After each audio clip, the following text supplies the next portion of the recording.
A continuación te presento 5 historias ocurridas a veladores, vigilantes o guardias de seguridad. Algunas de ellas ya las habías escuchado, pero esta noche te comparto 2 nuevas historias, 2 experiencias inéditas. Acompáñanos a revivir el terror. Apaga las luces o cierra los ojos, ponte tus audífonos y que venga la oscuridad. 1. El hombre de la máscara. A mi padre le aprendí el oficio. Él también trabajaba de noche como vigilante o velador. Toda su vida estuvo en una misma zona industrial al norte de la Ciudad de México. Cuando lo dejaban de requerir en una fábrica, en esa misma cuadra encontraba un lugar por 1 o 2 años en otro almacén, en otro taller, pero nunca se movió de esos rumbos. Cuando mi madre nos abandonó, no había con quien nos pudiéramos quedar mientras mi padre salía a trabajar el turno nocturno. No quería dejarnos solos, por lo que no le quedó de otra más que llevarnos con él. En aquel entonces vigilaba la entrada y otras 2 naves de un almacén de tanques de gas. Cuando niños, mi hermano y yo jamás entramos a ese sitio. El señor nos dejaba en el carro, pero no afuera del almacén, sino unos metros más hacia el final del callejón. Ahí no había banquetas y estaba un poco más oscuro.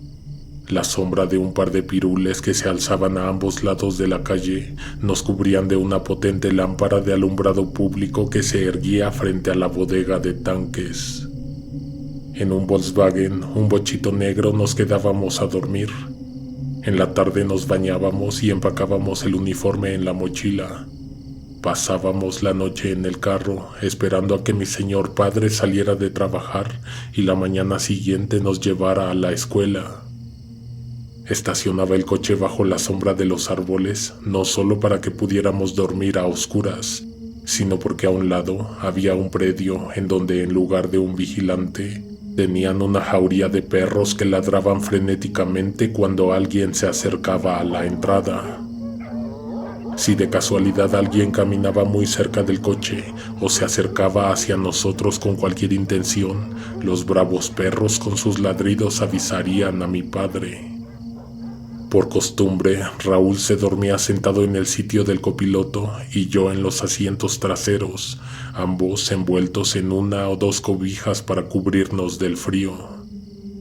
Mi padre nos contó que una de tantas noches que nos dejó al interior de aquel carro, mientras cubría su turno, decidió levantarse de su lugar y dar una vuelta a toda la bodega porque se estaba quedando dormido. Pasaría al baño a echarse agua en la cara para espabilarse un poco. Se dirigió hacia el fondo. Había unas cuantas lámparas encendidas, como siempre, las suficientes para convertir los millares de tanques en un ejército de sombras esperando, inmóviles. Dice que le sorprendió encontrar encendida la luz de los sanitarios, contrario a como la había dejado la última vez que pasó por ahí. Estaba por subir un par de escalones de metal cuando escuchó ruidos en la plataforma. Ese era un pequeño taller que daba servicio a los vehículos del almacén. Guardaba bastantes herramientas, por lo que debía quedar cerrado con llave y sus rejas entrelazadas con varias cadenas. Los ruidos que salieron del taller lo distrajeron de lo que estaba a punto de hacer. Se llevó la mano a la cintura y desenfundó su arma. Él cargaba su propia 22 milímetros. Antes de esa ocasión ya había puesto su vida en peligro dentro de su trabajo. Desde entonces decidió no dejar nada a la suerte. Caminó hacia la plataforma, encontró abierta la puerta del taller. La cadena y el candado cuidadosamente colocados en el suelo. Adentro, en el taller, no había ninguna luz encendida. Mi padre dio por hecho que alguien se había metido a robar. En silencio y cautelosamente entró al sitio. A la vista no había ninguna caja de interruptores de luz. El señor tuvo que sacar también su linterna. Esa era una de las plataformas a las que él jamás había entrado, dejaban bien cerrado con candado, por lo que fue bastante extraño encontrar la cadena intacta. Apuntando con ambas manos hacia el frente, encontró en una esquina a un hombre. Era una persona que súbitamente se quedó inmóvil. Mi padre no le pudo ver el rostro porque aquel sujeto portaba una máscara. Una careta con un largo pico, como las máscaras de la peste, y dos amplias aberturas que dejaban ver sus ojos. A pesar de la máscara, el señor pudo saber que por dentro ese hombre esbozaba una sonrisa. El intruso tenía una de sus manos bien colocadas por encima de la cintura. Se podía ver que también estaba armado. Mi padre le apuntaba, pero sin intenciones de dispararle, solo de ahuyentarlo. Era evidente que aquel ladrón estaría dispuesto a defenderse. Lo que ocurriría a continuación sería cuestión de suerte, de reflejos, pero algo seguro iba a salir mal. Lo inesperado sucedió. En ese preciso instante, mi padre escuchó los rabiosos ladridos del grupo de perros del predio vecino. Era esa la señal de que algo o alguien se había acercado a nosotros en el carro. Mi señor padre se desconcertó, pero decidió dejar pasar la advertencia de los ladridos solo por ese momento, solo porque tenía enfrente a un enmascarado que no se movía, pero que le miraba fijamente cada movimiento. Entonces, no solamente fueron los perros, también escuchó el claxon del carro. Mi padre supo inmediatamente que estábamos en peligro. Bajó el arma y se echó a correr hacia la salida, hacia la calle, desesperado por llegar y protegernos. Nos encontró despiertos, la bocina del vehículo había dejado de sonar, los perros ya no ladraban tampoco. No había nada ni nadie cerca de nosotros, ningún peligro. Sin embargo, la razón por la que los perros ladraron tenía una aterradora explicación. Mi padre se enteró hasta que terminó su turno, ya que cuando salió para ver qué había pasado, solamente se aseguró de que estuviéramos bien, y entonces volvió a su tarea interrumpida. Mi hermano, mientras me explicó lo que momentos antes mis ojos vieron y mi mente no comprendió. Lo primero fue que un par de quejidos me despertaron. Era mi hermano, estaba teniendo un horrible sueño, una pesadilla de la que no podía despertar. Dice que soñó con un hombre que tenía puesta una máscara de cuervo, con un pico largo y dos horribles ojos asomándose por los orificios de esta. En ese mismo sueño vio que aquel sujeto, frente a su mirada aterrorizada, asesinaba a nuestro padre. Seguía sin poderse despertar, sufría dentro de sus pesadillas. Entonces, impulsado por una fuerza ajena, abrió la puerta del carro, puso los pies descalzos en la tierra, caminó hacia el zaguán que resguardaban los perros. Esos animales nos reconocían, no nos ladraban. En ese momento había silencio, pero entonces mi hermano empezó a sacudir con todas sus fuerzas las puertas. Los perros se lanzaron hacia el zaguán, empezaron a ladrar sin control. Mientras mi hermano continuaba haciéndolo, yo pude ver su cara. Sus ojos estaban en blanco. Seguía dormido. Lo veía y no lo comprendía. Quise bajar, pero los asientos estaban atorados. Ese carro solo tenía puertas para los pasajeros de enfrente. Lo siguiente que intenté fue brincarme por en medio, pero algo me detuvo. La cobija de mi hermano estaba posada sobre un cuerpo invisible sentado en el lugar del conductor. Cubría algo o alguien que repentinamente comenzó a presionar el claxon del vehículo. Eso era lo que había oído mi padre, lo que lo hizo salir. Fueron esos ruidos que interrumpieron su encuentro con el hombre de la máscara. Quisimos creer que un sueño de mi hermano había provocado eso, pero dice él mismo que no fue un sueño. Dice que todo el tiempo sintió que alguien lo estaba conduciendo, ordenándole qué hacer, presionando sus brazos, sus manos, su piel, obligándolo a que azotara las puertas. Esa presencia también oprimió el claxon con toda la intención de llamar la atención de mi padre. Podrías creer que hay también energías que salvan, que ayudan, que interceden por ti. A mí me ha costado creerlo porque durante todos estos años muy pocas veces me ha tocado estar ante una presencia benigna. Mi padre no encontró al hombre de la máscara cuando volvió. También se dio cuenta de que nada se había robado. Puso la cadena en las puertas del taller y dejó todo como si nada hubiese ocurrido. El sábado siguiente, el compañero del fin de semana se topó con el hombre de la máscara. Dicho encuentro no terminó bien para ninguno de los dos. El lunes encontraron el taller abierto, la cadena colocada en el piso y el candado colgando de la puerta. Adentro estaban los dos cuerpos, el del vigilante y el del ladrón. Ambos habían muerto por heridas propinadas durante un enfrentamiento con armas de fuego. El hombre de la máscara era uno de los empleados que tenía llaves de la plataforma. Nos quedamos estupefactos al entender que, una semana antes, algo, a través de mi hermano, salvó a mi padre de un mortal enfrentamiento. 2. El velador de la fábrica. Magdalena era una de las compañeras que iban y venían. Solíamos pasar varios meses cubriendo el mismo turno, pero luego ella se aburría y pedía que la cambiaran a la mañana o que la mandaran a otro lugar. Pero siempre regresaba al turno nocturno conmigo, en la fábrica de plásticos. Ella, a diferencia de mí, conocía bastante bien a las personas que trabajaban en esa fábrica. En una ocasión me contó que a Ramiro, uno de los encargados, lo había secuestrado un taxi saliendo de las instalaciones. Estuvo desaparecido unos días hasta que se supo la horrible noticia.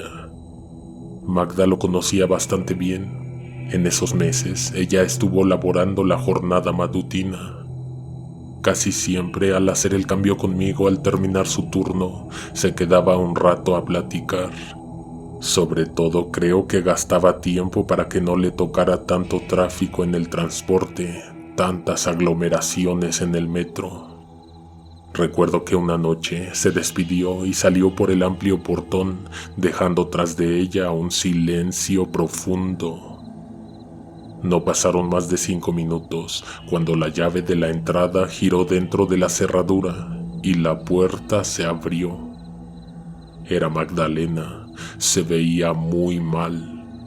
Tenía dificultades para recobrar el aliento. Casi estaba ahogada en llanto y sollozaba con fuerza. Me acerqué para ver si podía ayudarla de alguna manera, pero tuve que esperar hasta que se tranquilizó para que me dijera lo que había sucedido. Me contó entonces que al salir, caminó unos metros hacia la esquina para pedir un taxi. Varios vehículos pasaron por la solitaria avenida, pero ninguno de ellos venía libre. Hasta que un viejo Tsuru, con un faro estrellado, resultado de un amplio golpe en el frente, le hizo la parada. La puerta del vehículo se abrió en el preciso momento en que alguien salió de entre los arbustos que cubrían la esquina de una construcción.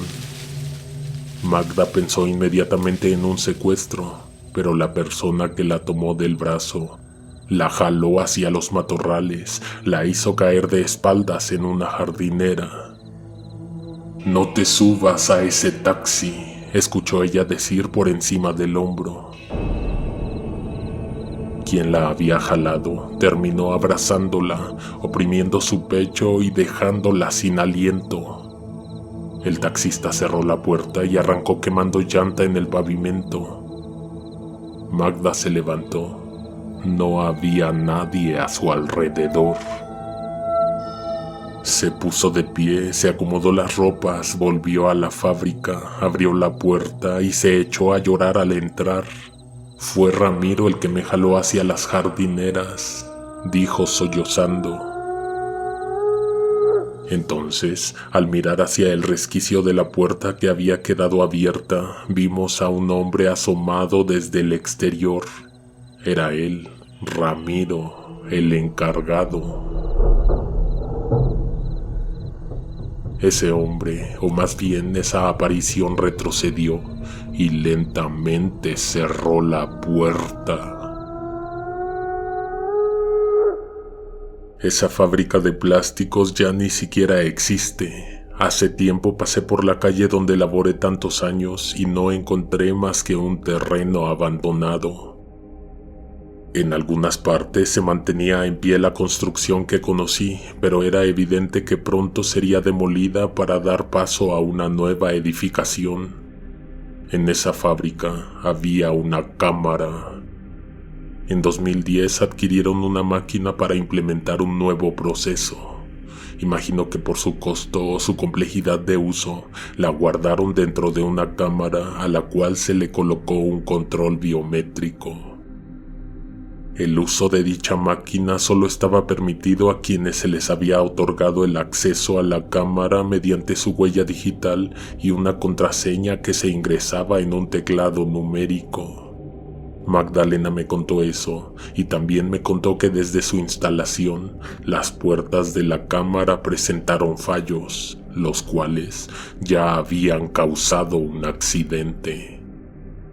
Uno de los trabajadores ingresó su información para entrar a la cámara, tras de lo cual se abrieron las puertas, pero antes de que él se hiciera paso hasta el interior, las compuertas se apresuraron a cerrar, atrapando la pierna izquierda del ingeniero. No pasó de un hueso roto. Definitivamente no fue el accidente más aparatoso que se haya visto en esa fábrica. Pero eso es historia para otra ocasión. Con esto en mente, tengo que contarte que dicha cámara también se abría y cerraba sola de manera aleatoria por las noches.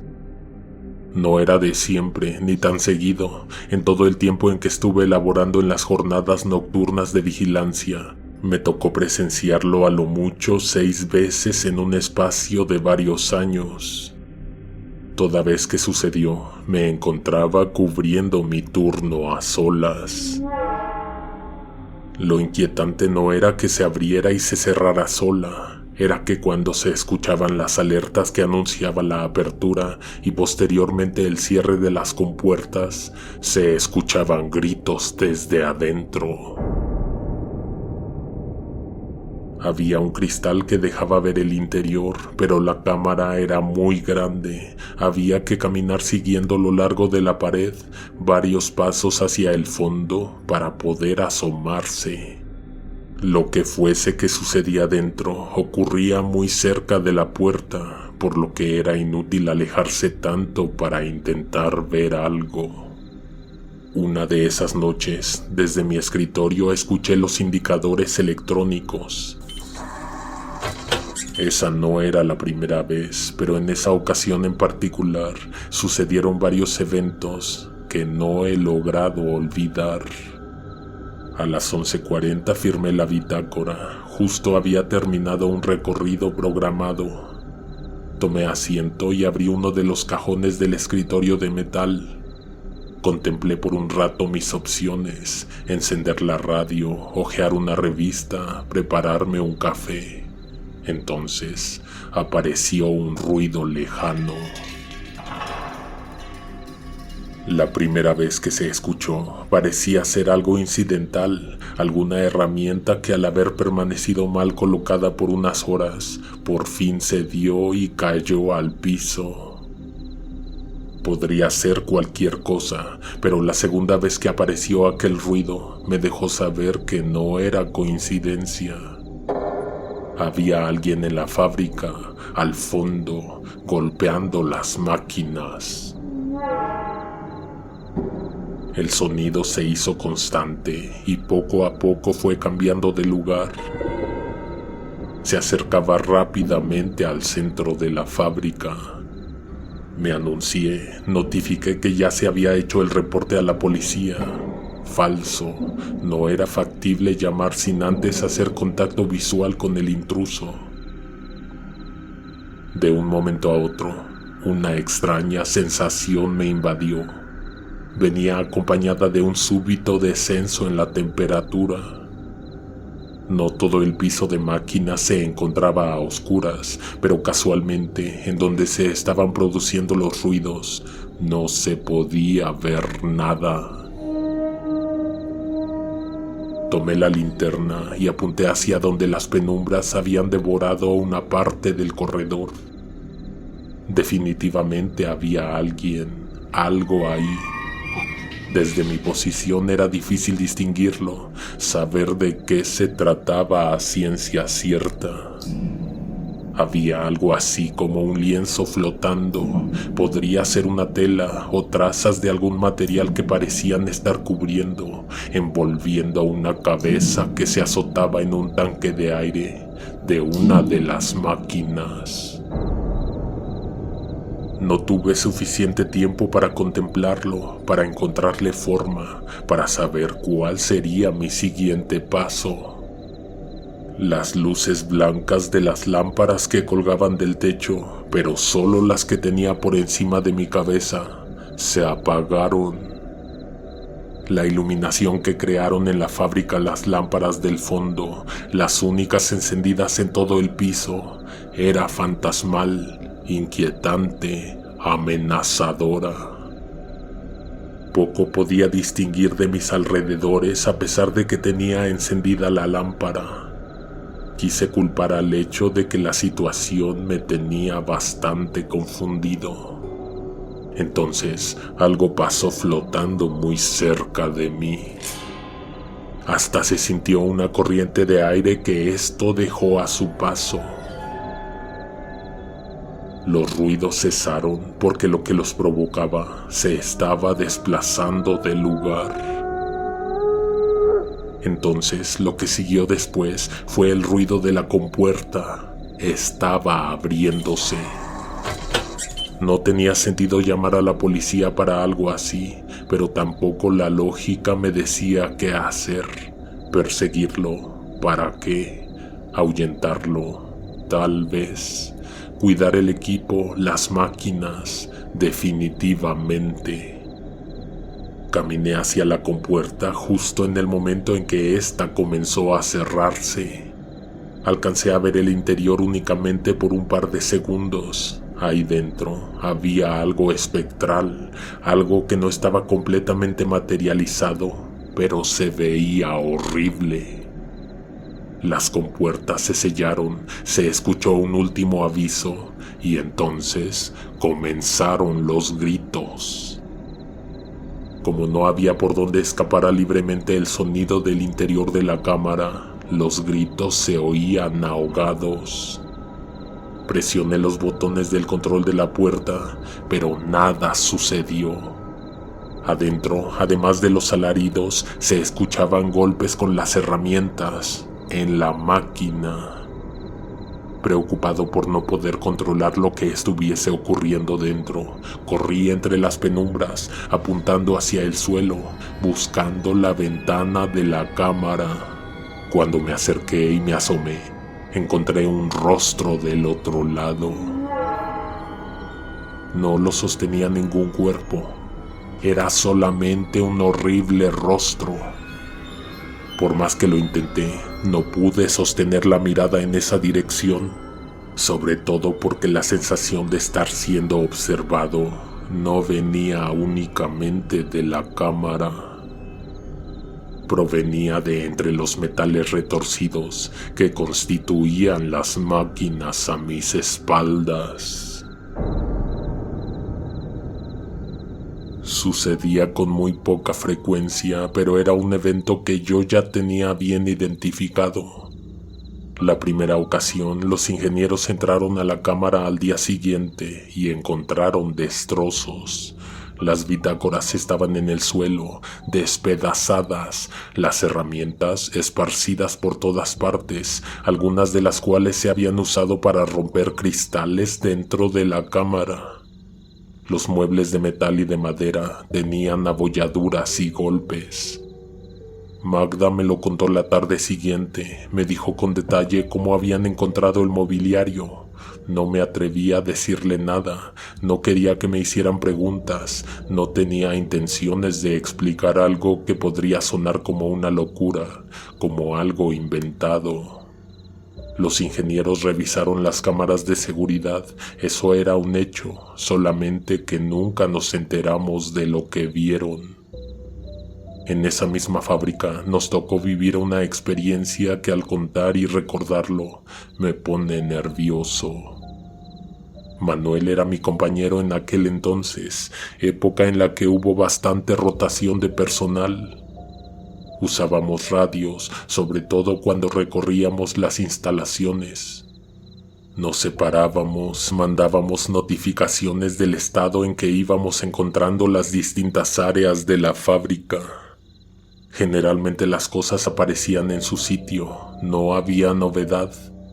Esa noche parecía una noche normal, pero fue la excepción. En un punto del recorrido perdí la comunicación con Manuel. Quería notificarle que había encontrado una puerta abierta, la de la gerencia precisamente. En el penúltimo recorrido, unas horas atrás, estaba seguro de haberla visto cerrada. Hablé a través del radio, quería alertar a mi compañero de una posible intrusión. Del otro lado, no llegaba ninguna respuesta, ni siquiera un sonido de estática, nada. Lo intenté una segunda, una tercera vez. Fue entonces que alguien respondió. Se suponía que era Manuel, pero su voz no se le parecía. Se refirió a mí con la misma confianza que lo haría mi compañero. Escuché que me llamó por mi nombre y que me dijo que de su lado, en el almacén, había encontrado algo que tenía que ir a ver. Aún confundido por el tono de voz de la persona que me había respondido el radio, le dije que en la gerencia había encontrado la puerta abierta. Se hizo silencio y luego, sin tomar en cuenta mi intervención, me repitió que en el almacén había encontrado algo y que solicitaba que le diera apoyo, que fuera inmediatamente. ¿Qué es? ¿Qué pasó? Debes venir a ver esto, en la bodega. El camino se me hizo interminable, hasta sentí que pasé en más de una ocasión por un mismo sitio. No sabía qué era lo que mi compañero había visto, tampoco sabía por qué se estaba comportando de esa manera, pero no estaba muy emocionado en descubrirlo. La luz de la bodega prendía y apagaba. La vi de lejos, sentí alivio momentáneo al imaginar que solo se trataba de una falla eléctrica, pero entonces escuché la voz en el radio. Tienes que venir, no somos los únicos en la fábrica. Sentí de inmediato cómo la frente se me perló de sudor, cómo se me empaparon las manos y se me secó la boca. Al llegar a la bodega, no encontré a la vista a mi compañero, solo estaba el radio en el suelo, posado correctamente. Al verlo y no ver a nadie alrededor, sentí que estaba a punto de presenciar una escabrosa escena. El radio sonó nuevamente. La misma voz, que no era la de Manuel, me dijo: «Tienes que venir, hay alguien más aquí». Confundido, oprimí el botón y me acerqué el radio a la boca. ¿Dónde estás? El radio, posado a mitad del parpadeante piso de la bodega, hizo un ruido escalofriante. Caminé rodeando unas pilas de material, busqué entre unos estantes, gritaba el nombre de mi compañero, pero no tan fuerte porque en verdad estaba asustado. Del final de uno de los corredores vi una figura humana dar la vuelta, mirarme y caminar en mi dirección. No era Manuel. Era un hombre con los brazos extendidos a los costados, como si estuviera simulando una cruz. Las luces de pronto dejaron de parpadear y se quedaron encendidas. Aquella persona desapareció en un instante. Retrocedí espantado, mirando por encima del hombro, caminando sin querer darle la espalda al vacío, a donde segundos antes había visto eso. A un lado del último anaquel encontré a mi compañero. Estaba tirado en el suelo, boca abajo, pero aparentemente estaba bien. Tardó un rato en explicarme qué había sucedido, pero mientras me hizo que me hincara a su lado. Dice que al revisar la bodega escuchó una voz que le habló por su nombre. Era un sujeto que entre los anaqueles le dijo que si le podía pedir un favor. Mi compañero, asustado por el súbito encuentro, pero con la intención de confrontar al desconocido de la mejor manera, le respondió: ¿qué necesitas? Después de eso, dice él que se hizo un silencio. La voz que salía de la oscuridad le dijo: solo quiero que me escuches. Inmediatamente después, de las penumbras salió un hombre. No parecía una persona viva, su cuerpo lucía deteriorado por la descomposición. Manuel se dio cuenta entonces que estaba respondiéndole a un muerto. Si no te quieres llevar un buen susto, recuerda siempre que no debes intentar hablar con los muertos. Mi compañero sintió que aquel ente se aproximó, levantó sus extremidades para abrazarlo. Por eso se tiró al suelo, para que el muerto no pudiera abrazarlo. La gente de la fábrica terminó enterándose de nuestra inexplicable experiencia. Entre varios cooperaron para hacer una misa. Se pidió por el descanso de varias personas, compañeros que habían perdido la vida en los últimos años.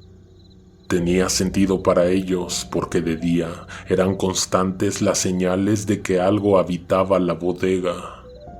Las cosas cambiaban de lugar, había descensos drásticos de temperatura en ciertos puntos, se escuchaban lamentos, se arrastraban los muebles. Lo que más me asusta de contarlo es que, después de la misa y todo lo que se hizo para pedir que las almas descansaran, lo único que pasó fue que se incrementaron los eventos. 3. Nos están vigilando. No habían pasado ni 2 horas desde el inicio de mi jornada en una fábrica de plásticos en la que tendría más o menos 2 años laborando, cuando sonó mi celular. Era la agencia llamando a un teléfono que ellos mismos me habían dado. Me comunicaron que mandarían una camioneta para recogerme. En ella venía mi reemplazo. Necesitaban que fuera a cubrir una jornada de vigilancia a un sitio desconocido a las afueras de la ciudad. Estábamos a mediados de 2012. En cuanto colgué la llamada, comencé a guardar mis cosas. En menos de 20 minutos, una van apareció a la entrada de la fábrica. Magdalena bajó del vehículo, más o menos conocía el sitio, sabía a dónde se tendría que dirigir para suplir mis actividades. Abordé la camioneta e inmediatamente arrancó el chofer. Tomamos la calzada Zaragoza rumbo a la Libre México-Puebla. por la hora, no tardamos más de 30 minutos para llegar al predio donde me dejaría la camioneta. Eran unos cuantos kilómetros adelante de Iztapaluca. Si no conoces los rumbos, déjame decirte que esos son los límites de la urbe.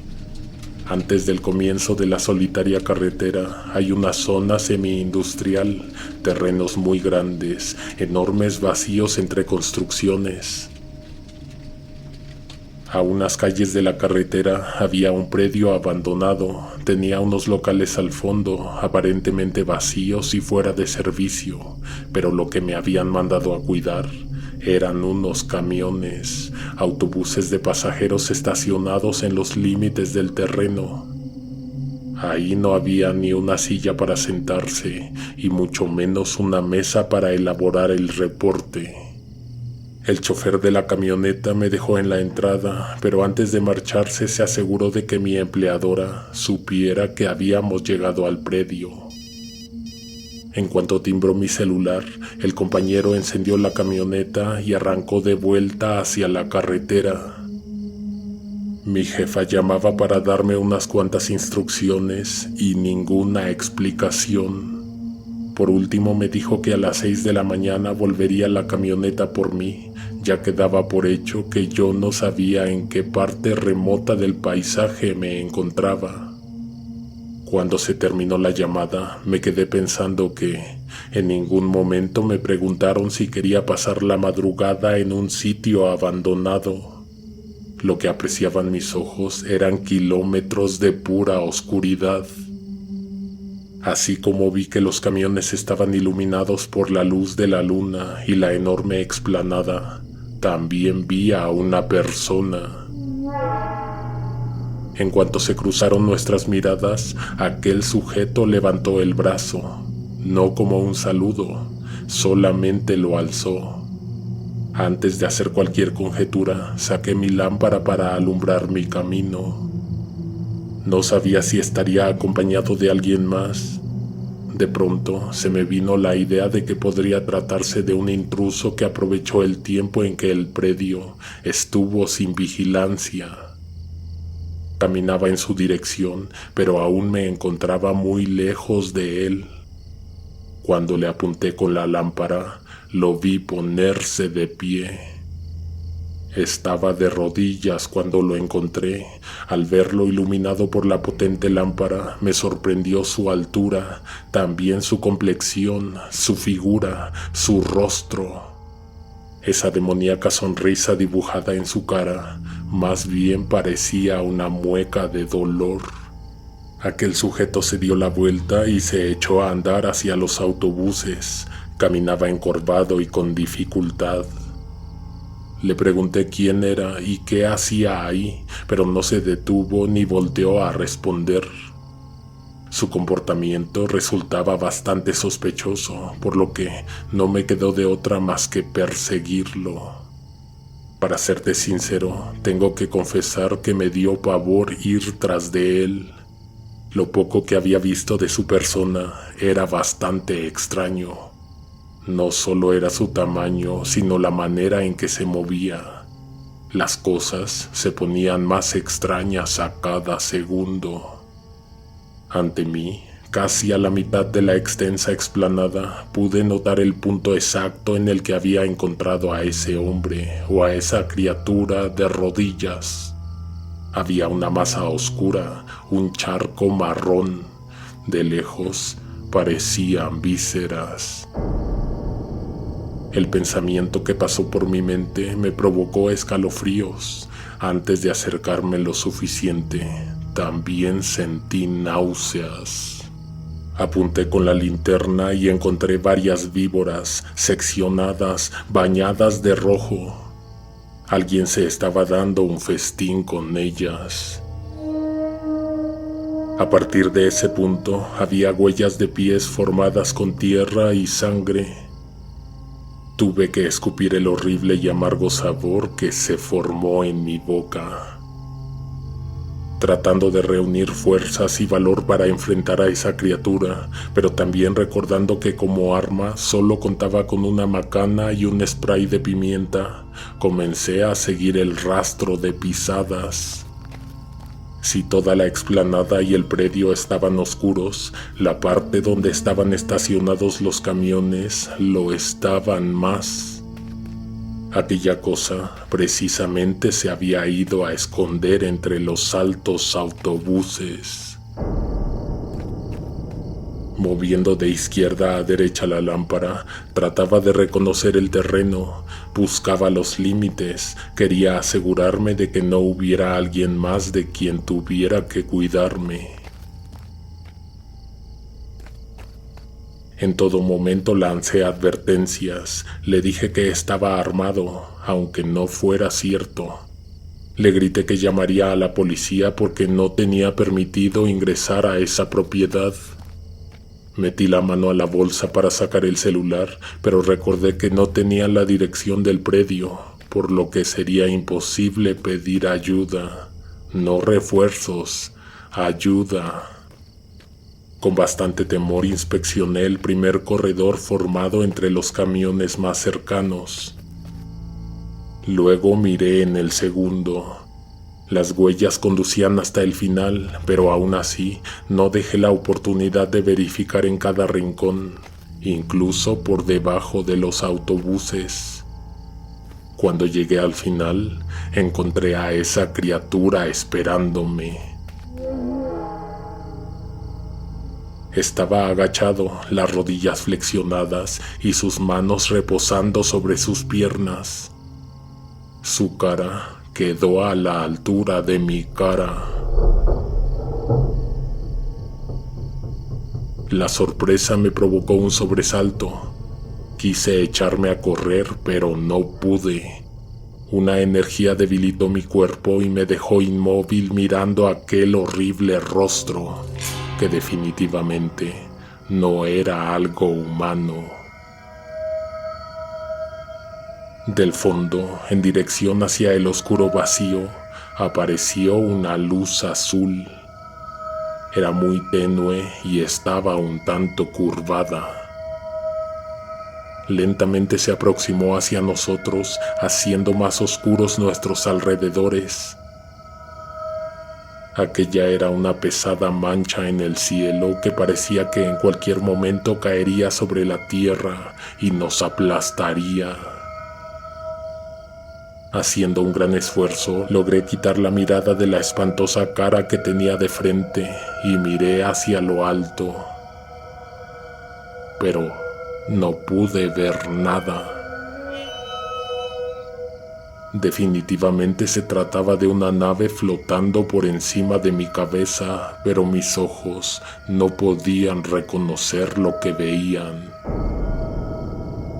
Era como si esa mancha fuese una falla, un defecto en mi visión. Mi percepción del tiempo empezó a alargarse. Aparecieron extraños sonidos, pero estos se arrastraban, se extendían, resonaban. De un momento a otro, la nave y la criatura desaparecieron de mi vista. Fue como si justo estuviese despertando de un sueño, pero aparecí de pie, en medio de la nada, con la lámpara en el suelo, iluminando los neumáticos de los autobuses. Pude moverme, por fin, mover mis extremidades, retroceder. Mi cuerpo se sentía extraño, no reconocía muy bien mis movimientos, me sentía torpe, como si estuviera bajo el influjo de algún narcótico.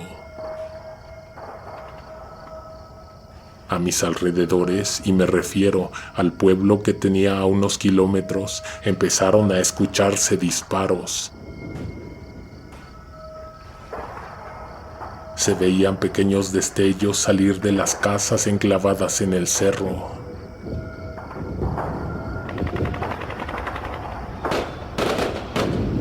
Incluso subieron unas cuantas líneas de luz provocadas por pirotecnia. El predio en el que me encontraba no estaba tan apartado de otros sitios habitados. Cerca de las rejas de la entrada también se escucharon ráfagas de disparos que iban hacia el cielo, bocinas de camiones y de automóviles. Antes de moverme en cualquier dirección, me aseguré de estar libre de indeseable compañía. Miré nuevamente entre los camiones, luego caminé hacia el otro extremo, mirando hacia el cielo y contemplando el extraño espectáculo. Resulta que la gente de esa zona industrial, de los pueblos cercanos, disparan al cielo y lo hacen cuando ocurren las visitas. Según los mismos pobladores, dicen que ese año, a diferencia de otros años, se habían incrementado los avistamientos de objetos voladores no identificados. La gente no sabe qué hacer para ahuyentarlos. Lo único que se les ocurre es crear ruido, disparar hacia el cielo con toda clase de armas y pirotecnia. Me enteré de eso porque abandoné unos momentos el predio, caminé hacia la carretera, me uní a otros tantos espectadores que habían detenido sus coches. En el cielo todavía estaban esas manchas, esos huecos en la tela de la que está hecha la realidad, el espacio, el vacío. La gente de los poblados seguía detonando sus armas. Ve tú a saber si eso tenía efecto alguno, pero las naves no se iban, tampoco hacían algo más, parecían solo estarnos mirando desde lo alto. De un momento a otro se fundieron con la noche y todos quedamos confundidos, mirando todavía el cielo, formulando preguntas que parecían no tener respuesta. Volví al predio tan pronto como todo terminó. Me quedé muy cerca de la entrada, recargado en una valla, mirando hacia lo lejos, hacia los autobuses estacionados. A las 6 de la mañana apareció la camioneta doblando en la esquina de esa calle. Para cambio de turno mandaron a una compañera, quien seguramente ya estaba advertida de que no había dónde sentarse, pues traía una silla consigo. Quise darle un breve informe de lo que había sucedido, pero justo estaba cayendo en cuentas de que ni siquiera había elaborado el reporte. De vuelta a la ciudad, el chofer me contó que la empresa que nos había contratado recién había comprado el predio para guardar los autobuses, pero desde que comenzaron a hacerlo, encontraban animales muertos en las inmediaciones. Se temían que una persona o algún animal terminaran dañando las unidades. Me di cuenta de que no tenían la más mínima idea de lo que estaba sucediendo. No solo en esa propiedad, sino en los poblados de alrededor. Por lo largo de 2 meses estuvimos cubriendo la vigilancia de aquel terreno. En ese periodo solo volví a presenciar la visita una única ocasión más. Pero a diferencia de la primera vez, cuando aparecieron las manchas en el cielo, empecé a sentir pesadez y sopor. Lentamente me quedé dormido. Desperté cuando amaneció, casi 1 hora antes de que llegara mi relevo. Noté que la vegetación del predio se había ido. Los pastos crecidos estaban reducidos a cenizas y de los árboles quedaron solo las ramas secas. Me apresuré a realizar un reporte apoyándome en una mesa que nosotros mismos habíamos traído al sitio. Ese día, por la noche, me avisaron que ya no iría a cuidar el predio. Al día siguiente nos citaron en las oficinas, a mi compañera del turno matutino y a mí. Nos pidieron explicaciones de lo que había sucedido, de lo que ocurrió mientras me quedé dormido. Según el reporte, todo había estado sin novedad. La empresa encontró las baterías de los camiones completamente descargadas. Inexplicablemente, todas se habían vaciado de energía. No solo eso, los motores estaban completamente inservibles. como no pudimos dar una explicación lógica, terminamos por perder el contrato con esa empresa. A mí y a mi compañera nos descansaron una semana sin sueldo. Cuando regresé a trabajar me esperaba de nuevo el turno nocturno en la fábrica de plásticos. Ahí también suceden cosas inexplicables, pero no sabía por cuál de todas las historias empezar. Si te interesa, pronto la escucharás.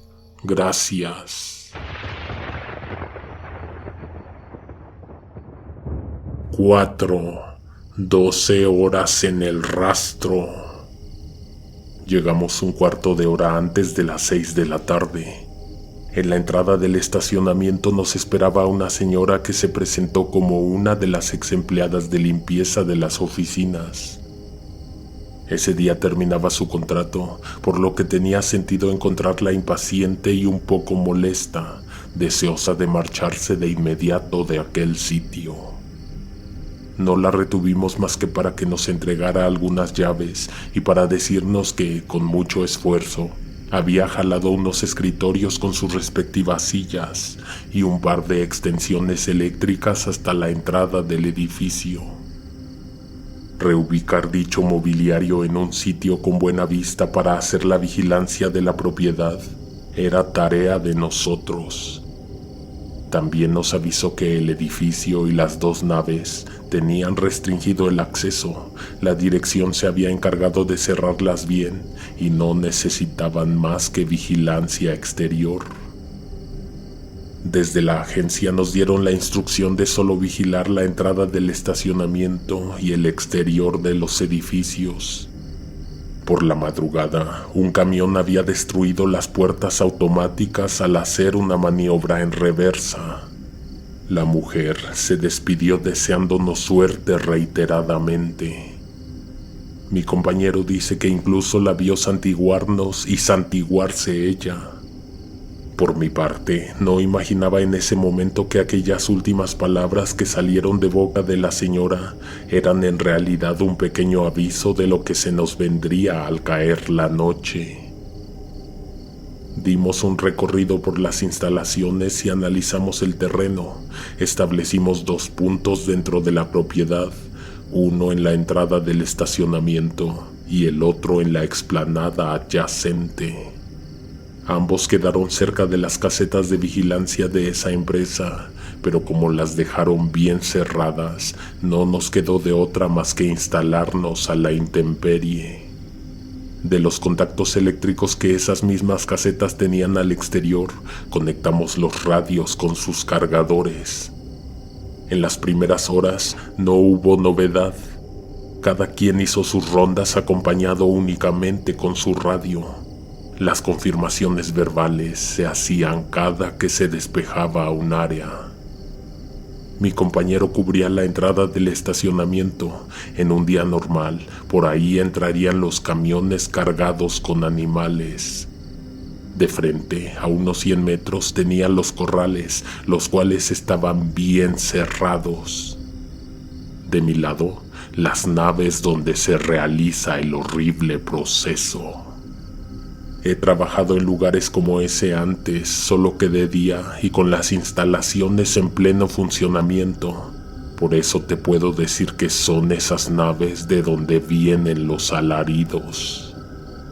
En cuanto cayó la noche, el sitio se cubrió por un inmenso silencio formado por las decenas de fábricas vacías de los alrededores. La oscuridad descendió y dejó algunas zonas del rastro en total penumbra. Es increíble y debilitante la sensación que se percibe en lugares como ese. No puedo imaginar algún otro sitio en donde se sienta tanta vibra negativa, tanto pesar, tanto dolor, sobre todo en los corrales. Ahí hasta se puede respirar el miedo. De vuelta a los escritorios, nos hicimos una seña con la mano. Hacíamos contacto visual entre nosotros desde nuestros lugares. Por lo largo de las primeras 5 horas, en cada recorrido encontramos todo sereno, pero por ahí de las 11 de la noche mi compañero me mandó una alerta al radio. Lo miré desde la distancia. Estaba de pie acomodando su silla. La lámpara de la caseta lo iluminaba un poco, también a la superficie de su escritorio y unos metros de lo que había a su alrededor. Por el radio me solicitó que acudiera a su lugar. Abandoné mi asiento y caminé por lo largo de la explanada hacia el estacionamiento. No había suficientes luces en esa parte, por lo que fue necesario alumbrar mis pasos con la lámpara de mano. No me tomó bastante encontrarme con él, a pesar de que sí era una distancia significativa. No sé por qué no me hizo la pregunta por el radio. El caso es que él quería saber si yo había movido la silla de su escritorio. Al principio me dejó confundida, pero luego me contó que se había levantado al baño y que al volver había encontrado su silla encima del escritorio. Al alzar los brazos para sopesar la silla, vi que en una manga tenía una mancha de sangre. Al parecer no se había dado cuenta él. Se habría manchado en el baño, seguramente en algún sitio donde se recargó. Santiago, mi compañero, seguía preocupado por el estado en el que había encontrado la silla. Si no había sido yo, ni mucho menos él, entonces había alguien dentro de la propiedad. Guardamos silencio, pero no pudimos escuchar nada. Apuntamos en varias direcciones, pero no pudimos ver nada ni a nadie. Pensando en lo que podría haber ocurrido mientras Santiago se ausentó de su sitio, caminé de vuelta a mi escritorio. Miraba hacia el suelo, cuidando mis pasos, ya que el camino era irregular. Había desniveles, canales, rejillas. Unos pasos antes de llegar a mi lugar, vi que la silla estaba puesta sobre el escritorio, igual que la de mi compañero. En la propiedad había alguien jugándonos una broma. Cuando bajé la silla al suelo, tomé el radio para avisarle a Santiago. Fue entonces que vi una mancha de sangre lograda al embarrar 3 dedos en la superficie del escritorio. Lo que sentí en ese momento era que algo o alguien nos estaba pidiendo que nos fuéramos de ahí. Teníamos conocimiento de que nos habían mandado solo por una noche. De hecho, recibiríamos a una empresa de construcción a las 5 de la mañana, pero ellos llegarían con su propia vigilancia. Si el sitio había sido vaciado, era porque harían una rápida remodelación de las instalaciones.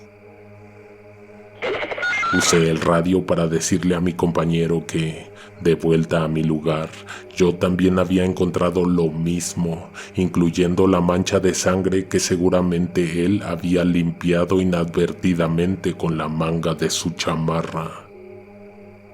Nos veíamos desde lo lejos, apenas se nos distinguía el rostro, pero en él ambos reconocimos una expresión de angustia, de incertidumbre y de miedo. Por mi parte, no retomé lo que estaba haciendo antes de ser interrumpida. Puse boca abajo una revista que estaba hojeando y me quedé vigilando mis alrededores. Veía figuras donde solo había sombras. Por el rabillo del ojo creía ver que alguien se movía de pronto, pero solo eran las ramas de un árbol o alguna manta sacudida por el viento. Me sugestioné tanto que hasta creía escuchar pasos dentro de la propiedad, cuando no estábamos tan lejos de la calle, que era de donde seguramente venían los ruidos. Pasaron un par de horas sin novedad hasta que entonces algo capturó mi atención a lo lejos. Uno de los corrales tenía la puerta abierta. Recuerdo bien que la habían dejado cerrada, pero no fue eso lo que advertí, lo que saltó a mi vista. Ahí dentro había alguien. Su figura apenas se dibujaba con la luz que venía de fuera.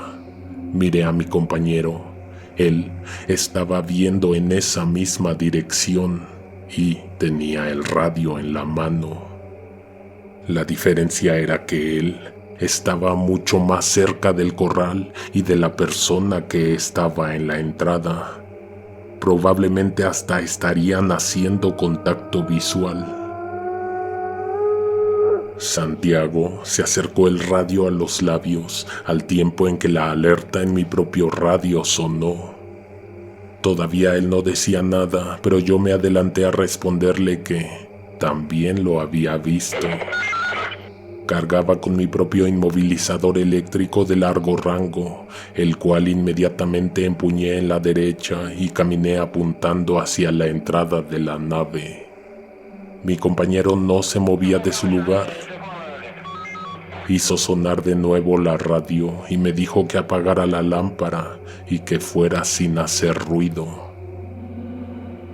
Iba a estar difícil porque el camino que conectaba las dos áreas tenía algunos desniveles, escalones y hendiduras. Caminé por la parte más oscura, siguiendo el muro que dividía el terreno de la calle. Cuando logré llegar a la otra caseta, encontré a mi compañero muerto de miedo, pálido, le temblaban las manos. La puerta de aquella nave seguía abierta, pero ya no había nadie a la vista. Santiago me dijo algo que jamás creí escuchar salir de su garganta. «Vámonos de aquí, esto se está poniendo cabrón». No podíamos abandonar el trabajo así porque sí. Cuando menos reportaríamos a la policía el intruso si el peligro era grande. Le pregunté si el sujeto estaba armado. Mi compañero me dijo que no, pero porque ni siquiera era una persona. Dijo que era algo así como un animal. ¿Un animal? Recuerdo bien haber visto a una persona de pie, pensé. «No vayas», dijo el cobarde de Santiago. «No voy a llamar a la policía por un animal», le respondí. «Voy a asustarlo». Mi compañero caminó detrás de mí. Ambos empuñábamos un arma y nuestra respectiva linterna. Una vez más me pidió que desistiera, pero yo ya iba muy decidida a revisar el interior de la nave. Recuerda que nos dijeron que no entráramos a ese sitio. Claro, en caso de que no viéramos algo extraño en su interior, pero la puerta había sido forzada y definitivamente había alguien dentro. O algo, según mi compañero. Por seguridad tendríamos que ingresar juntos, muy a pesar de que Santiago definitivamente no quería hacerlo. Ahí dentro el espacio era gigantesco, mucho más grande de lo que se veía por fuera. Había barras de metal que salían del suelo, había jaulas divididas por un oscuro pasillo. Sería peligroso echarse a correr porque en algunas partes había bandas o pisos resbaladizos, alambres, rejillas, trampas abiertas en mantenimiento tal vez. Aquella criatura, persona o animal, se internaba cada vez más en la nave. En un breve instante pude alumbrarle con la luz de mi linterna. Entonces comprendí el susto de mi compañero y también supe por qué pensaba que era un animal. Porque caminaba en 4 patas.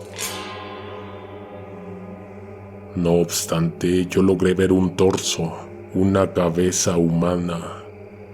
No voy a negarlo, sí sentí miedo, bastante miedo. Aún así continuamos caminando hacia un rumbo desconocido, siguiendo el paso de aquel extraño sujeto. Había partes iluminadas por un poco de luz que se colaba por las ventanas, pero había otras tantas completamente oscurecidas. Pasamos por un sitio donde había mangueras colgando de los techos. Ahí los pisos estaban llenos de rejillas que provocaban un ruido peculiar al caminar por encima de ellas. Si esa era una trampa, estábamos cayendo en ella sin piedad, siguiendo algo que más bien nos estaba guiando hacia la parte más profunda de las naves. Yo seguía intentando averiguar de qué se trataba y ahuyentarlo antes de tener que elaborar un reporte que comenzara con la frase: vimos a un animal en una de las naves, pero nos dio miedo ir a sacarlo. Libramos ese tramo donde seguramente bañaban al ganado antes de conducirlos al matadero. Apareció un horrible olor, uno característico de lugares como ese, que a pesar de haber sido limpiados recientemente, lo tenían impregnado en las paredes, en el suelo, permanentemente en el aire de su interior. Del techo colgaban cadenas con ganchos, y estos ganchos de un momento a otro empezaron a balancearse, con todo y cadenas. No vimos que nadie los moviera, sin embargo, algunos pasaban de un lado a otro y los demás solo se mecían débilmente. Era lo más lejos que tendríamos que llegar, pero entonces escuchamos una carcajada del fondo, de donde esperábamos que se terminara la edificación. Para evitar algún rasguño o cualquier otro accidente, tomamos un pasillo lateral y dejamos de transitar el canal central, que era por donde caminaban los animales. El final de la nave se acercaba, lo podíamos ver por la cantidad de ventanas que quedaban en lo alto. Dimos varios pasos hasta que nos encontramos con una enorme pared. La alumbramos de esquina a esquina y no encontramos nada. De pronto, algo se movió por encima de nosotros. La luz de la luna a través de una ventana nos mostró algo perturbador, horrible, capaz de despertar los más bajos sentimientos humanos. Encaramado en una viga, había una espantosa criatura, el intruso. Imagina un cuerpo humano con extrañas garras en lugar de extremidades, como si se tratase de una araña. Una criatura que ha logrado colocarse un torso para cubrir su horrible estructura. Los ojos muertos del hombre miraban en nuestra dirección, pero no era ese el par de ojos que nos estaba observando. No quisimos alumbrarlo con la linterna. Regresamos sobre nuestros pasos, caminando de espaldas, sin querer perderlo de vista. Tardamos mucho más en salir que en entrar, pero cuando por fin estuvimos en la salida, emparejamos la puerta y volvimos casi corriendo a la caseta de vigilancia más cercana. Entre 4 y 5 de la mañana llegarían los camiones con el material y los trabajadores de la constructora. De todos modos nos tendríamos que quedar hasta las 6 para terminar de cubrir nuestras 12 horas de jornada.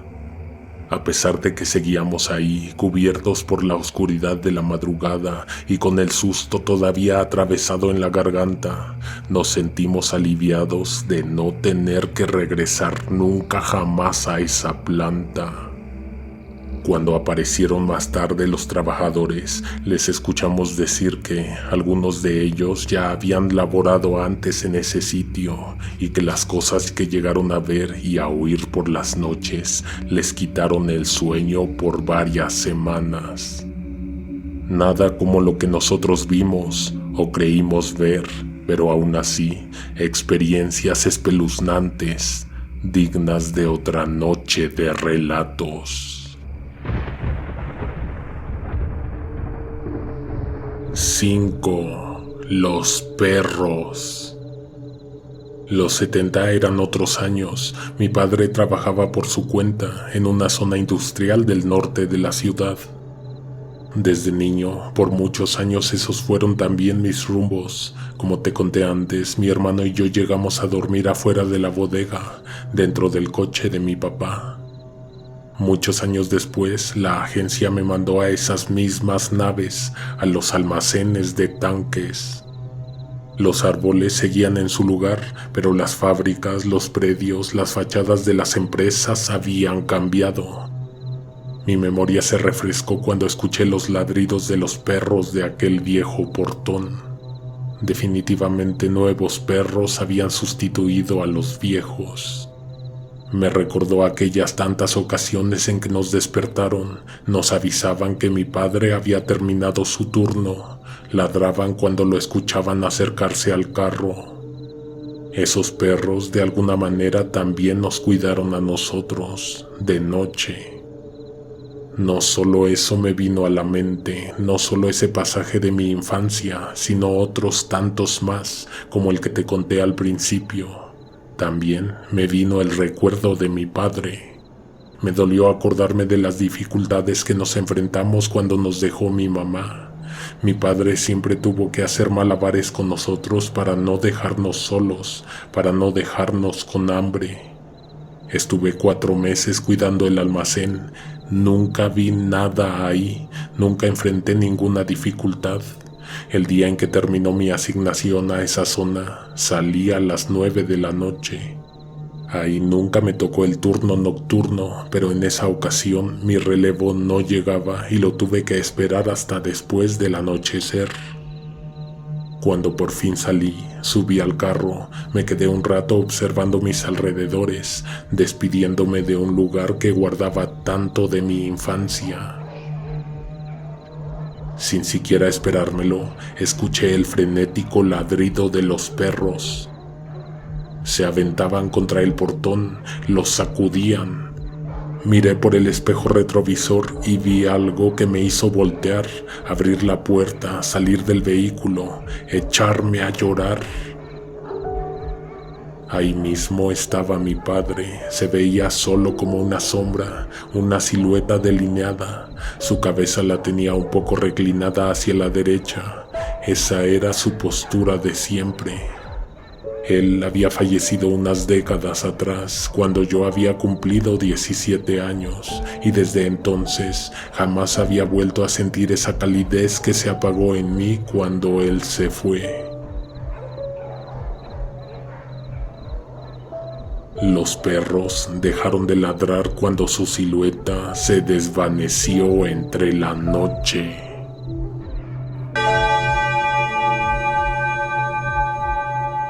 Primero fueron los relatos de Bosque Profundo, ahora la recopilación de Veladores.